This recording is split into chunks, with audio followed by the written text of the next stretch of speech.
നമസ്കാരം, എല്ലാവർക്കും പുതിയൊരു വീഡിയോയിലേക്ക് സ്വാഗതം. ആദ്യമായിട്ടാണ് ഈ ചാനൽ കാണുന്നതെങ്കിൽ ഒന്ന് സബ്സ്ക്രൈബ് ചെയ്യണേ. ഇന്നത്തെ വീഡിയോയിൽ നമ്മൾ 2024 എയിംസിൻ്റെ വിവിധ സ്ഥാപനങ്ങളിലേക്കുള്ള BSc നഴ്സിംഗിൻ്റെയും പാരാമെഡിക്കൽ കോഴ്സുകളുടെയും അഡ്മിഷന് വേണ്ടിയുള്ള എൻട്രൻസ് എക്സാമിൻ്റെ സിലബസിനെ കുറിച്ചാണ് പറയുന്നത്. എൻട്രൻസ് എക്സാമുമായി ബന്ധപ്പെട്ട വീഡിയോകൾ നമ്മുടെ ചാനലിൽ ചെയ്തിട്ടുണ്ട്. ഏപ്രിൽ 4-ാം തീയതി വരെയാണ് ബേസിക് രജിസ്ട്രേഷൻ ചെയ്യുവാൻ സാധിക്കുന്നത്. ഏപ്രിൽ 12-ാം തീയതി വരെ ഫൈനൽ രജിസ്ട്രേഷനും ചെയ്യാം. ഇതുവരെയും അപ്ലൈ ചെയ്യാത്ത കുട്ടികൾ ഉണ്ടെങ്കിൽ തീർച്ചയായിട്ടും അപ്ലൈ ചെയ്യണം. വളരെ തുച്ഛമായ ഫീസിൽ പഠിക്കുവാനായിട്ട് സാധിക്കുന്നതാണ്. അതുമാത്രമല്ല, കേരളത്തിൽ BSc നഴ്സിംഗിൻ്റെ അഡ്മിഷന് വേണ്ടിയുള്ള എൻട്രൻസ് എക്സാമിനെ കുറിച്ച് ഒരു തീരുമാനവും എടുത്തിട്ടില്ല. അങ്ങനെ ഒരു സാഹചര്യത്തിൽ നിങ്ങൾ കേരളത്തിലെ ഏതെങ്കിലും കോളേജിൽ ഡയറക്റ്റായിട്ട് അഡ്മിഷൻ എടുത്താൽ അങ്ങനെ ലഭിക്കുന്ന നിങ്ങളുടെ സർട്ടിഫിക്കറ്റുകൾക്ക് ഇന്ത്യൻ നഴ്സിംഗ് കൗൺസിലിൻ്റെ അംഗീകാരവും രജിസ്ട്രേഷനും ഉണ്ടാവുകയില്ല. സർട്ടിഫിക്കറ്റുകൾക്ക് ഇന്ത്യൻ നഴ്സിംഗ് കൗൺസിലിൻ്റെ അംഗീകാരവും രജിസ്ട്രേഷനും ഉണ്ടെങ്കിൽ മാത്രമേയുള്ളൂ നിങ്ങൾക്ക് കേരളത്തിന് വെളിയിലും മറ്റ് വിദേശ രാജ്യങ്ങളിലും ജോലി ചെയ്യുവാനായിട്ട് സാധിക്കുകയുള്ളൂ. എയിംസിൻ്റെ ഏതെങ്കിലും ഒരു സ്ഥാപനത്തിൽ അഡ്മിഷൻ ലഭിച്ചാൽ നിങ്ങൾക്ക് അംഗീകാരവും അതുപോലെ രാജ്യത്തെ തന്നെ ഏറ്റവും ഉയർന്നതുമായ ഒരു സ്ഥാപനത്തിലെ പഠനമാണ് ലഭിക്കുന്നത്. അതുകൊണ്ട് ഈ അവസരം ആരും നഷ്ടപ്പെടുത്തരുത്. എയിംസിലെ BSc നഴ്സിംഗിൻ്റെയും പാരാമെഡിക്കൽ കോഴ്സിൻ്റെയും എൻട്രൻസ് എക്സാമിന് വേണ്ടിയുള്ള സിലബസ് ഏതാണെന്ന് നോക്കാം. +1-ലെയും +2-ലെയും ഫിസിക്സ്, കെമിസ്ട്രി, ബയോളജി എന്നിവയുടെ പുതിയതായിട്ടുള്ള NCERT സിലബസ് തന്നെയാണ് പഠിക്കേണ്ടത്.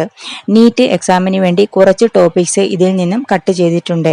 എന്നാൽ എയിംസിൻ്റെ എൻട്രൻസ് എക്സാമിന് വേണ്ടി നീറ്റിന് ഒഴിവാക്കിയിട്ടുള്ള ചാപ്റ്ററുകളൊന്നും തന്നെ ഒഴിവാക്കിയിട്ടില്ല.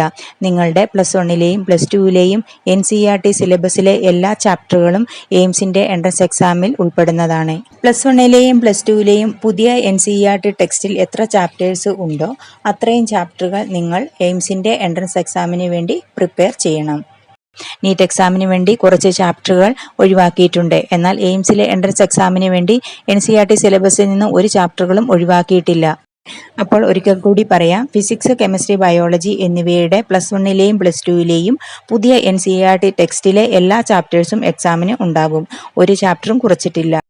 എൻട്രൻസ് എക്സാമിന് വേണ്ടിയുള്ള സിലബസ് ഏതാണ് എന്നതിനെ കുറിച്ച് എയിംസിൻ്റെ പ്രോസ്പെക്ടസിൽ പ്രത്യേകം പറയുന്നുണ്ട്. The general standard of each entrance examination will be that of 12th class under 10+2 scheme or an equivalent examination of an Indian university or board. No syllabus of examination has been prescribed by the institute എന്നാണ് പ്രോസ്പെക്ടസിൽ പറഞ്ഞിരിക്കുന്നത്.